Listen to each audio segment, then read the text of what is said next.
Hello, it's Kenny. This is now lesson number 4. If you remember the lesson number 3, we wrote a little song, okay? A silly little thing. But just to remind you, it went like this.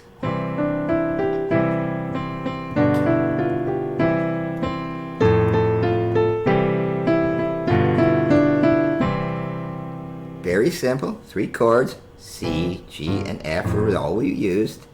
All right, I want to develop this just for music purposes and for playing purposes. And the first way I want to develop this piece is by changing what I call inversions, okay?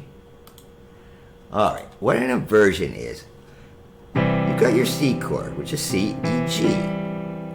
But you don't have to start on C. You can start on E, E, G, C, or G, G, C, E. Now, those are all the same chord. They're just different positions of the same chord. So if you look on the score over here, if you look on the score, this G chord, which was over here, I have now started with the B, okay? I have now started on the B note, all right? So instead of here, and the F chord right here. All right, it was over here, but now I'm starting it on the C.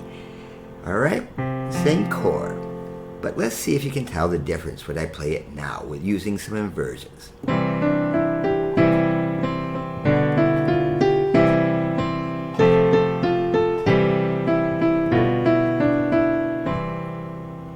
Okay, it seems to go a little smoother. The chords go. It's actually easier to play and is smoother musically. So that's using inversions. It's a compositional technique, but it's also a playing technique. There are exercises we'll get into later where you actually play the chords in inversions. It's a little tricky right now. We will get into that. All right, the next method I want to show you about how to make this more interesting.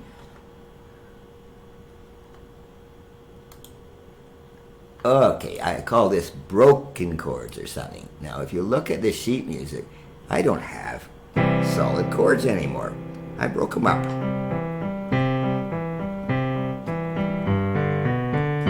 You can do that, or the F can go.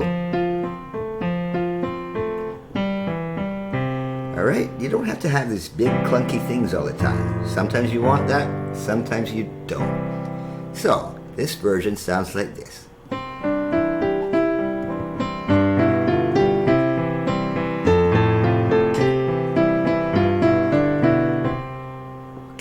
Sounds a lot more interesting. The left hand's doing a lot more. It's a little more melodic.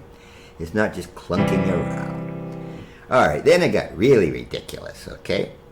And what I ended up doing is I added lyrics to this and called it Hello Little Birds. And then I brought in a wonderful guest singer. All right, so this is the final version you're ever going to hear of this piece. And it goes like this.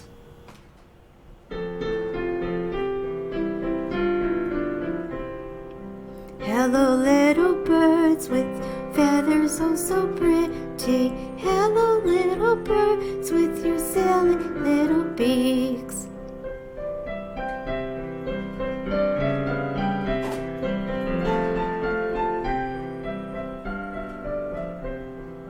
Hello little birds with feathers oh so pretty. Hello little birds with your silly little beaks.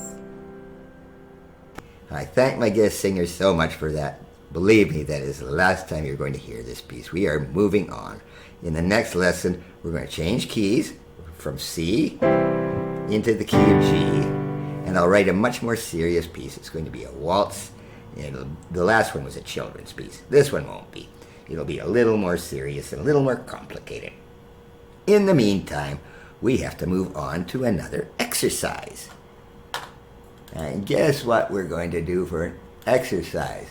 The D major scale. And if you notice here, this is the F sharp you saw in the G major scale, but we've also got C sharps in here. All right, it's the same fingering. except you got two sharps. And it's still pass under and pass your third finger over, left hand, third finger over and thumb under. And that's the D major scale. A little harder, but not a heck of a lot more harder than the G. Alright, now I want you to learn this because in lesson 6, you're going to learn a piece not written by me. It'll be by Franz Joseph Haydn, a very famous composer, and it'll be your first actual classical piece, and it will be in the key of D. So you'll have to know this scale. Alright, last I want to leave you with here, okay, it's got to do with what's happening here. I taught this in the theory lesson, but this is the key signature for the key of D. Alright, so there's an F sharp there and a C sharp there, and an F sharp there and a C sharp there. So when you see those at the start, behind the clefs, before the notes even start, it's telling you those notes have to be sharp, whether it says so or not. This looks like it's being played like this. But it is not, because of this key signature. It's telling you when you see an F, play it sharp. You see a C, you play it sharp. So that it goes like this.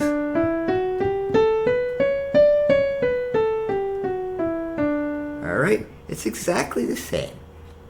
Alright, this up top here, all of this with the sharps in here, is exactly the same as what you see at the bottom. It's just it's easier to notate with a key signature. You don't have to write the sharp in every time you want one.